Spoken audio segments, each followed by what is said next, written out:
मैं राजीव राय जी, आलोक जी के पास जाऊं, उससे पहले छोटा जवाब दीजिए क्योंकि आप बार बार हाथ भी उठा रहे थे। जरा ये बताइए कि दिग्विजय सिंह जी को लेकर ये आरोप लगते हैं कि उनके बयानों या उनका जो इतिहास रहा है उस पर कई सारे कंट्रोवर्सी है, उसकी वजह से साइडलाइन कर दिए गए। लेकिन अब मल्लिकार्जुन खड़गे जी का भी एक बयान बड़ा वायरल हो रहा है जिसमें वो कह रहे थे कि आप बीजेपी वालों को अगर आप वोट देंगे, मोदी जी को अगर वोट दे देंगे तो फिर सनातन परंपरा बढ़ जाएगी, आरएसएस के लोग बढ़ जाएंगे। तो फिर कई बार लोग सवाल उठा लेते हैं कि भाई ये क्या ढूंढा जाता है क्या कि कौन कितना ज्यादा हिंदू विरोधी एजेंडा लेकर आ रहा है या ऐसे बयान, क्योंकि ये तमाम वीडियोस बीजेपी ने वायरल कर दिए पिछले 3-4 दिनों में सोशल मीडिया पे, और इस पैकेज में भी हमने दिखाया था जिसको आपने भी देखा होगा, वो खड़गे जी का बयान।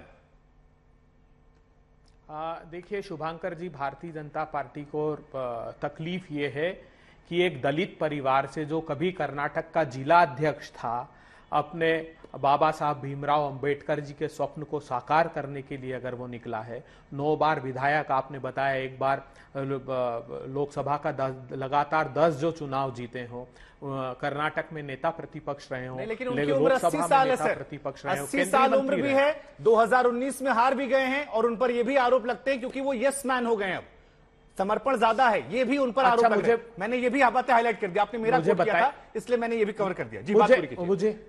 मुझे बताइए, 72 वर्ष हो गए प्रधानमंत्री जी के, उन्होंने अभी 80 और 79 वर्ष के अपने पार्लियामेंट्री बोर्ड में सत्यनारायण जटिया जी, येदुरप्पा जी को लिया। केरल में जाते हैं तो 82-80 साल के श्रीधरन जी को वो कहते हैं हमारे मुख्यमंत्री पद के उम्मीदवार हैं। तो ये तो जब अपमानित करना प्रारंभ करते हैं तो उम्र के लिहाज से, जाति के लिहाज से, धर्म के लिहाज से, और ऐसे विषय पर मैं पूछना चाहता हूं विनम्रता से, 1 मिनट सुन लीजिए, मैं भारतीय जनता पार्टी से विनम्रता से पूछना चाहता हूं कि क्या एक दलित व्यक्ति को अधिकार नहीं? वो तो कह रहे हैं कि मैं कार्यकर्ता से लेकर शीर्ष नेतृत्व तक पहुंचता हूं, तो ये कांग्रेस का आंतरिक प्रजातंत्र है जिसके कारण ये संभव हो पाया। तो एक वैश्विक ख्याति के शशि थरूर जी हैं और एक दलितों का प्रतिनिधित्व करने वाले। ठीक है, मैं आपकी बात को अजय आलोक जी के पास ले जा रहा हूं। अजय आलोक जी पॉलिटिकल पार्टी से जुड़े भी रहे हैं और राजनीतिक विश्लेषक का, मुझे लग रहा है कि एक इस पर टिप्पणी मेरी बनती है। 2 बार अभय जी प्रधानमंत्री जी का नाम लाए।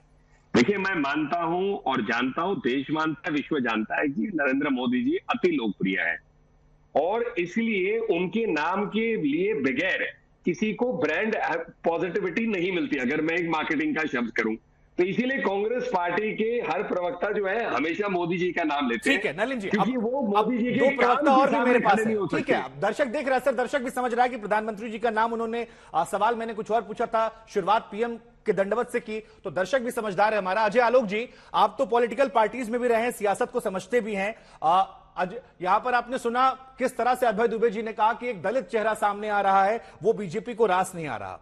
शुरुआत में हमने भी कहा कि 8-9 बार के विधायक हैं, 2 बार लोकसभा है, लेकिन क्या यही योग्यता आपको लग रही है कि वो उस पद की तरफ सबसे प्रमुखता से अग्रसर हैं, या जो दूसरा पक्ष कह रहा है कि गांधी परिवार उन्हें एक सेफ सिलेक्शन मान रही है अशोक गहलोत जी के बगावत के बाद, क्योंकि यस मैन का जो आरोप लग रहा है, ये लग रहा है कि ठीक है गांधी परिवार आगे बढ़ रहा है लेकिन कंट्रोल जो है वो उनके हाथ में रहेगा। आप क्या मानते हैं दोनों में से, जो अभय जी कह रहे हैं या बात जो बीजेपी कह रही है? नहीं, देखिए, मैं तो अभय जी ने कहा कि उनके मीडिया सेल के प्रमुख जयराम रमेश हैं। मैं तो जयराम रमेश जी की बात मानता हूं, जो कल शाम को उन्होंने मीडिया में बयान दिया था, बड़ी सुर्खियां बटोर रहा था कि कहीं भी कोई भी मेन शो यही चल रहा है, बाकी जितने शो चल रहे हैं सब साइड शो है। तो अध्यक्ष पद का चुनाव ना सब साइड शो है, ये तो जयराम रमेश जी के बयान से स्पष्ट होता है। देखिए, मैं मानने वाला कोई नहीं हूं। एक देश में राजनीति चलती है अवधारणा पे, जिसको हम लोग कहते हैं अंग्रेजी में परसेप्शन। तो ये तो क्लैरिटी में परसेप्शन है भाई कि खड़गे जी की इसकी चॉइस है, कैसे जा रहे हैं, तो ठीक है, ये उनका विषय है, ये वो जाने। लेकिन हाँ, एक बात तो है, देश में एक और परसेप्शन गया कि इंटरनल डेमोक्रेसी की बात नहीं है। दरअसल पिछले 20 वर्षों में, मैं कहूंगा बल्कि 98 से, जब से सोनिया गांधी जी कांग्रेस की राष्ट्रीय अध्यक्षा बनी, तब से भारतीय जनता पार्टी और एनडीए ने परिवारवाद का ऐसा लेबल लगाया इन लोग पे, ये कहीं ना कहीं उस परिवारवाद के लेबल से निकलने की छटपटाहट नहीं, इसीलिए गांधी परिवार से कोई नहीं बनेगा। नहीं तो आपको लगता है इसका खामियाजा कांग्रेस को हुआ सर? अजय जी, आपको लगता है, क्योंकि 2014 में 44, 2019 में 52 सीटें, आपको लगता है कि जो लेबल लगाया बीजेपी ने, इसका खामियाजा हुआ? कोई निश्चित तौर पे खामियाजा हुआ, इसमें कोई शक नहीं। खामियाजा क्या हुआ? लेबल तो सही लेबल था ना वो। आज भी जो लेबल है, जैसे अभी नलिन जी ने कहा कि या परिवार से नहीं है, परिवार द्वारा सेलेक्टेड है, तो ठीक है, इसका खामियाजा मुझे नहीं समझ में आता है कि 80 साल के व्यक्ति में कितनी ऊर्जा वो देख रहे हैं। ठीक है, वो कितना मेहनत करेंगे, कितना घूमेंगे, कितना कांग्रेस को जीवित कर सकेंगे, हिंदी पट्टी में क्या पहचान है, ये तो कांग्रेस पार्टी मेरे से ज्यादा बेहतर जानती होगी। कोई ना कोई थिंक टैंक लगा होगा। और यही बात शशि थरूर जी ने भी कही कि अगर लग रहा है सब कुछ ठीक है तो फिर आप मल्लिकार्जुन खड़गे जी को दीजिए, अगर नहीं लग रहा सब कुछ ठीक है तो आप मेरी तरफ देखिए। ये शशि थरूर का आज का कोट है। राजीव जी, आपको भी चर्चा में शामिल करते हैं, और समाजवादी पार्टी से आप आते हैं, वहां भी राष्ट्रीय अध्यक्ष जो है अखिलेश यादव जी चुने गए हैं, लेकिन फिर एक सवाल मन में आता है कि 2014 का चुनाव अखिलेश जी हार गए, 2017 में चुनाव हुआ हार गए, 2019 में हुआ हार गए, 2022 में हुआ हार गए। ये क्या भारत में संभव है, इतने बड़े प्रदेश में, कि कोई व्यक्ति जिसकी लीडरशिप में इतने चुनाव हम हार गए हों, लेकिन पहले मुलायम जी, अब अखिलेश जी, और उसके बाद फिर कोई परिवार से, तो ये लेबल तो आप पर भी है। क्या आप मानते हैं कि इसका खामियाजा आप लोगों को भी उठाना पड़ा? ये भारत में ही संभव है कि सवाल हमेशा विपक्ष से होना चाहिए, चाहे सत्ता से बाहर है तब, या चाहे उसके पार्टियों का आंतरिक मामला है तब। जब आप विपक्ष के किसी भी पार्टी के अध्यक्ष पद के चुनाव या अध्यक्ष पर सवाल उठाते हैं, तो मैं 2-3 आपकी जानकारी के लिए पिछला तस्वीर याद दिला दूं। अब मैं सुन रहा हूँ तब से 80 साल के मालूम, हालांकि वो कांग्रेस का आंतरिक मामला है, मैं कुछ लेना देना नहीं है। केशव ठाकरे का नाम याद होगा आपको, पता कर लीजिएगा कितने साल की उम्र में बने थे, और 80 साल की उम्र के आसपास वो अडवाणी जी को उन्होंने देश की कमान सौंप दी थे, गृह मंत्री और उप प्रधानमंत्री के रूप में। इनके ही राष्ट्रीय अध्यक्ष से बंगारू लक्ष्मण कैमरे पर पैसे लेते हुए पकड़े गए। जो हिंदुस्तान में ही है, चुनाव आयोग ने कुछ नियम बनाए हैं, उन नियमों के तहत अगर कोई पार्टी राजनीतिक चुनाव अपना अध्यक्ष का चुनाव करती है तो भारतीय जनता पार्टी के लोगों को उसमें कुछ न कुछ दिखने लगता है। इनके एक जवान प्रधानमंत्री अध्यक्ष जी हैं, मतलब विचारधारा और योग्यता उस पार्टी में बहुत मायने नहीं रखती है। अगर पिताजी ने पार्टी बनाई है तो वो मेरे को हैंडओवर होगी, मेरे बाद मेरे बेटे को। मैं वही पूछ रहा हूँ ना, किस योग्यता, जो मैंने 2-3 अध्यक्ष के नाम बताए उनके भी एक सवाल कर लिए होते, और वर्तमान राष्ट्रीय अध्यक्ष जो भारतीय जनता पार्टी के हैं, इनकी योग्यता मैं आपको बता दूं। नहीं, योग्यता बता, उनकी योग्यता नहीं सर, मैं तो ये जानना चाह रहा हूँ, क्या राजीव राय योग्य नहीं थे? क्या राजीव राय जी योग्य नहीं थे, या आपकी पार्टी में और योग्य लोग नहीं है? कितने चुनाव के बाद, मैंने आपको 4-5 चुनाव नाम गिना दिए, 2014, 2017, 2019, 2022, 2 लोकसभा, 2 विधानसभा। तो कोई पैमाना तो होगा ना सर कि अगर परफॉर्मेंस नहीं हो रही है तो आगे बदला जाए, या पिताजी ने पार्टी बनाई थी तो वो कंटिन्यू रहेगी और राजीव राय जैसे लोग केवल डिफेंड करते रहेंगे? तकलीफ समझ रहा हूँ, लेकिन कंप्लीट करने दीजिए तो आपको जवाब आप पूरा कीजिए। मेरी तकलीफ क्या सर, जीतेंगे तो आपकी सरकार, हारेंगे तो आपकी पार्टी, मेरा कोई उसमें लाभान नहीं है। मैं सवाल पूछ रहा हूँ, सिर्फ सवाल का जवाब दे रहा हूँ।